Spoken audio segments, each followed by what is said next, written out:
IRDAI की surrender value का नया नियम क्या है, जानिए। पहले, दूसरे, तीसरे साल लाइफ पॉलिसी सरेंडर करने पर कितना पैसा मिलेगा। IRDAI ने पिछले हफ्ते लाइफ इंश्योरेंस पॉलिसी की सरेंडर वैल्यू के नए नियम पेश किए। नए नियम 1 अप्रैल 2022 से लागू हो गए हैं। यह नियम लिंक्ड और नॉन लिंक्ड दोनों तरह की जीवन बीमा पॉलिसी के लिए है। इंश्योरेंस रेगुलेटर ने पहले जो ड्राफ्ट पेश किया था वह पॉलिसी धारकों के पक्ष में था, लेकिन रेगुलेटर ने उसे लागू नहीं किया। IRDAI ने सरेंडर वैल्यू के नियमों में ज़्यादा बदलाव नहीं किया है। ये नियम लाइफ इंश्योरेंस कंपनियों के लिए फ़ायदेमंद है। इससे पॉलिसी सरेंडर करने पर बीमा कंपनी से ज़्यादा पैसे वापस मिलने की उम्मीद फिलहाल ख़त्म हो रही है। आइए इस पूरे मामले को समझाने की कोशिश करते हैं।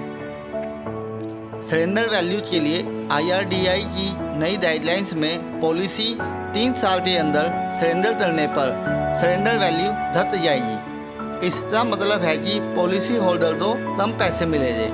अगर पॉलिसी चौथे और 7वें साल में सरेंडर की जाती है तो सरेंडर वैल्यू बढ़ जाएगी। इसका मतलब है कि शुरुआती 3 साल के अंदर पॉलिसी सरेंडर करने पर पॉलिसी होल्डर को ज़्यादा नुकसान होगा।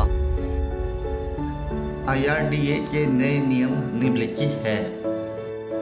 1. अगर पॉलिसी दूसरे साल के दौरान सरेंडर की जाती है तो चुकाए गए प्रीमियम का सिर्फ 30% पैसा वापस मिलेगा।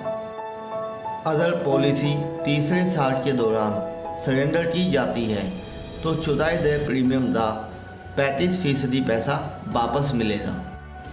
अगर पॉलिसी चौथे से 7वें साल के अंदर सरेंडर की जाती है तो चुकाए गए प्रीमियम का 50% पैसा वापस मिल जाता है।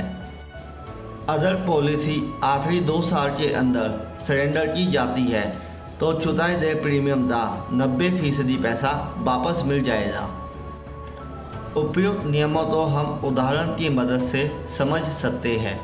अगर कोई ग्राहक 1 साल में 1 लाख रुपये का प्रीमियम चुकाता है और वह दूसरे साल में पॉलिसी सरेंडर करता है तो उसे 2 साल में चुकाए गए प्रीमियम का 30% पैसा वापस मिलेगा।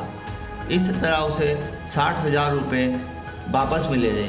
अगर यह पॉलिसी तीसरे साल सरेंडर की जाती है तो 35% सरेंडर वैल्यू के लिहाज से ग्राहक को 1,05,000 रुपये वापस मिलेंगे। इसी तरह बाकी नियम के हिसाब से कैलकुलेशन किया जाता है। MK ग्लोबल ने अपनी रिपोर्ट में कहा है, IRDAI के 2024 से रेगुलेशन में सरेंडर वैल्यू के पहले से लागू नियम के ज़्यादातर हिस्सा तो बनाए रखा गया है।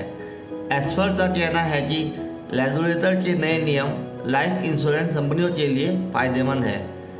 IRDAI ने दिसंबर 2023 में एक कंसल्टेशन पेपर पेश किया था। इसमें जिस नियम का प्रस्ताव पेश किया था उससे सरेंडर वैल्यू बहुत बढ़ जाती। इस प्रस्ताव का बीमा कंपनियों ने काफ़ी विरोध किया था। बीमा इंश्योरेंस से संबंधित ऐसी जानकारियाँ आप तो सबसे पहले मिले, इसके लिए हमारे चैनल को भी लाइक कीजिए, सब्सक्राइब कीजिए व इस वीडियो को ज़्यादा से ज़्यादा शेयर कीजिए। धन्यवाद।